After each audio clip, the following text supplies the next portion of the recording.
2 பேரும் வாங்கிக்கிறா. வாங்கிக்கிறது இவாளுக்கு இத்தனை நாள் ஏங்கி தவிச்சது இல்லையா, இந்த பிரசாதத்துக்கு தானே ஏங்கி தவிச்சிருக்கா.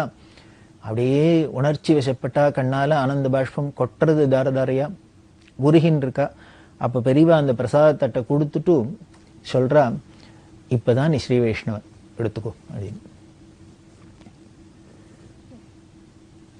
இத அந்த சீனிவாசன் நினைச்சு உருகிறார்.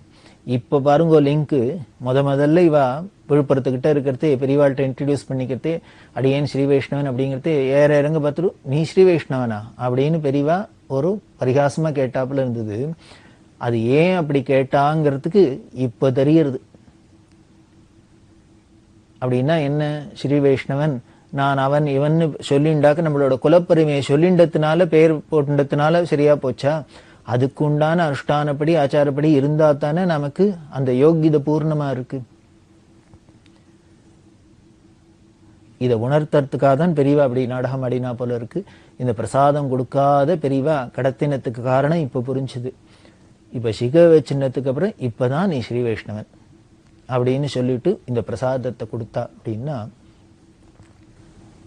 பெரியவாளுக்கு எதுல சந்தோஷப்படுறா அப்படின்னு, நம்மளோட ஸ்வதர்மத்துல நமக்கு உண்டான சாஸ்திர வாழ்வு இருக்கோ அதுபடி நாம நடந்துட்டு இருந்தோம்னாலே பெரியவாளை திருப்திப்படுத்த பெரியவாளோட பிரசாதம் நமக்கு கிடைக்கிறதுக்கு வேற ஒண்ணுமே நாம ஒண்ணும் பெரிய